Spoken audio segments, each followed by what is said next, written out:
Lalu kembali berjumpa dengan saya, Hizbun Arif dari Forum News Network. Media Kernel ini sebuah lembaga penelitian Big Data mempublikasikan sebuah temuan yang cukup menarik, yakni banyak akun-akun yang terafiliasi dengan polisi menjadi influencer pilkada. Ini saya kira fenomena yang menarik nih. Saya akan mengajak Anda bergabung dengan Bung Rocky Gerung. Bung Rocky, itu temuan kernel media itu cukup menarik ya itu. Saya tahu beberapa foundernya itu teman-teman wartawan itu. Jadi big datanya menunjukkan. Anda kaget nggak dengan data semacam itu?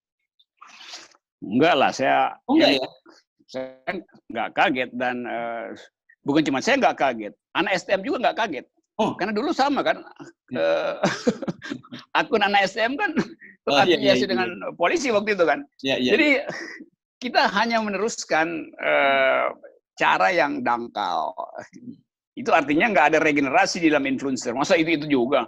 Kan mestinya ada cara lain untuk bikin supaya orang lupa sebentar tentang kerjaan intelijen yang menghubungkan akun anak STM waktu demo di MPR dengan isinya tuh yang dianggap isinya di drive oleh aparat. Nah itu juga hal yang sama berlaku sekarang. Jadi nggak ada pembinaan kalau pakai bahasa. Tidak ada pembinaan dan tidak ada proses regenerasi. Ya, tidak ada regenerasi itu.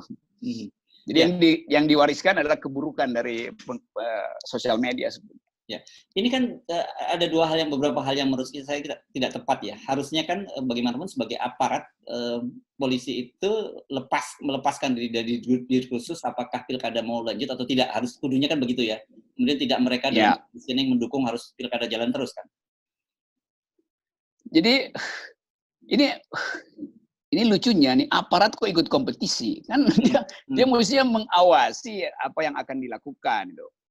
Nah sekarang kan kalau ternyata terkait akun-akun itu dengan aktivitas petugas keamanan atau polisi yang ditemukan, itu artinya ada calon dari kepolisian yang hendak di backup oleh sistem medsos itu kan. Dan itu bisa mudah sekali nanti researcher menunjukkan hubungan antara calon A dengan akun B dan isinya yang berhubungan dengan perintah C gitu kan. Kan algoritmanya gampang dibaca kan. Dan memang data pilkada menunjukkan begitu banyak polisi aktif yang kemudian mencalonkan atau yang purnawirawan yang ikut di dalam kompetisi pilkada. Kan itu datanya banyak tuh. Jadi terlihat lagi bahwa kekuasaan tidak imparsial, tidak ingin jadi pengawas atau lebih memilih menjadi pemain daripada pengawas. Dan orang juga kemudian bisa menghubung-hubungkan karena bagaimanapun yang punya gawe dalam hal ini Menteri Dalam Negeri gitu kebetulan juga mantan Kapolri kan jadinya panjang spekulasinya macam-macam. Ya analisisnya jadi panjang. Analisisnya jadi panjang sehingga orang anggap ini polisi mana yang sedang di backup oleh akun-akun yang terkait dengan kepentingan polisi Tito atau polisi BIN. Jadi memori kita kembali di 2019 ketika situasi politik memperlihatkan intervensi polisi di dalam urusan politik. Jadi nggak salah kalau orang menganggap bahwa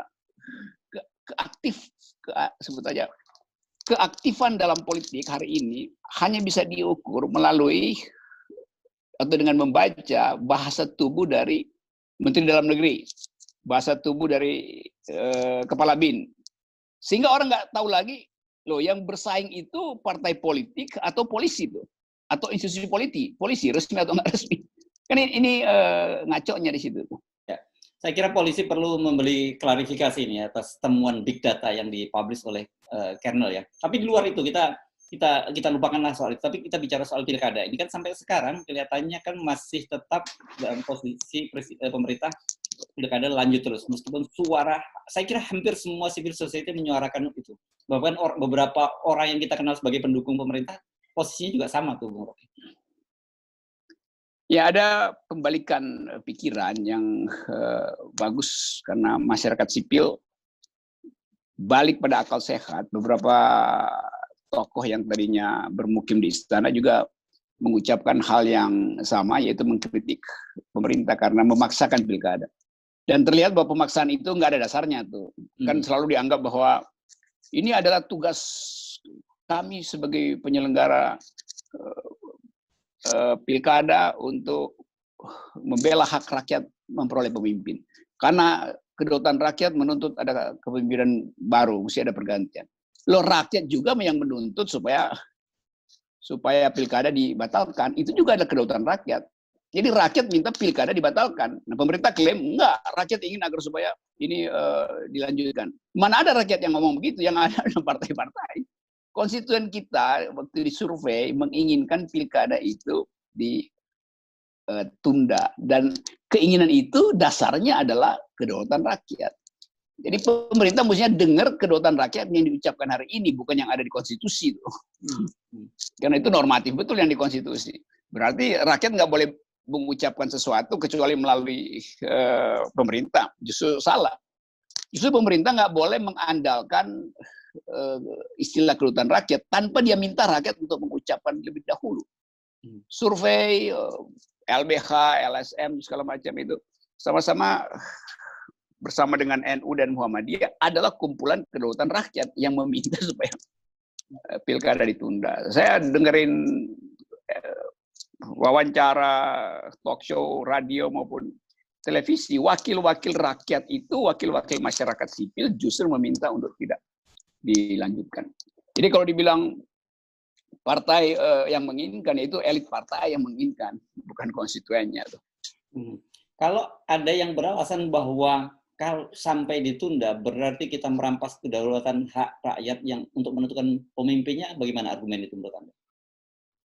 Rakyat juga bilang ya, demi kesehatan kami ingin agar supaya hak kami ditunda. Kan itu pikiran rakyat juga begitu. Ya, dan selama ini ternyata kan kalau kita lihat juga praktek-prakteknya sebenarnya rakyat itu juga menjadi stempel saja kan, karena calon itu relatif sudah ditentukan oleh para kartel politik, bahkan ada yang didorong untuk menjadi kota kosong kan, misalnya seperti kasus di Medan, di Surabaya, rencananya kan seperti itu kan, di Solo maksud saya. Yes, itu dasarnya kenapa rakyat nggak tunda aja, karena kami juga belum memberitahu siapa pilihan kami, kalian partai udah tentukan kan. Jadi rakyat tahu bahwa hak dia itu sebetulnya nggak ada, hak dia cuma ada di hari hanya, hak dia untuk menentukan, untuk menapis itu tidak diberikan. Jadi tetap ini satu paket dengan upaya pemerintah untuk membuat ekonomi seolah-olah bergerak. Karena ada pilkada kan selalu argumennya begitu, akan menggerakkan ekonomi. Padahal sebetulnya yang ingin menggerakkan ekonomi itu adalah mereka yang menanam modal pada kandidat-kandidat ini. Nah itu curangnya di situ. Kalau kemarin Anda berkaitan dengan masalah ekonomi rakyat ya, kita membaca hasil dari Bank Dunia yang menyebutkan bahwa sudah sepertiga rakyat kita kekurangan makan. Dalam situasi seperti ini kan sebenarnya ada prioritas-prioritas lain yang harusnya yang lebih diutamakan oleh pemerintah. Betul, kalau sepertiga itu kira-kira sepertiga dari 270, kira-kira 90 juta rakyat kekurangan makan. Begitu ada pilkada, siapa yang akan menahan mereka untuk pergi beramai-ramai mencari bansos, mencari nasi bungkus, mencari uang 50.000 rupiah tuh. Jadi orang yang kekurangan makan itu dia akan ingkari seluruh protokol COVID demi perutnya dulu, karena itu konsep hidup begitu tuh. Basic needs itu ada di perut, bukan ada di kepala tuh. Nah ini yang sebetulnya pemerintah mesti udah malu, karena Bank Dunia tegur, kalian bilang protokol COVID bisa ditegakkan. Bagaimana mungkin ada 90 juta orang yang akan mondar-mandir dari satu TPS atau dari satu panggung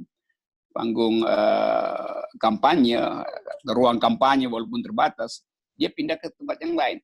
Katakanlah dibatasi 20 orang di panggung yang satu tuh. Oke, dia datang 20 orang di situ. Terus panggung yang lain ada 20 orang lagi pindah ke situ. Dia pindah aja. Karena tadi basic needs-nya terganggu, dan itu 90 juta orang, sepertiga dari 270 juta orang kekurangan makan. Jadi dia akan cari makan duluan tuh.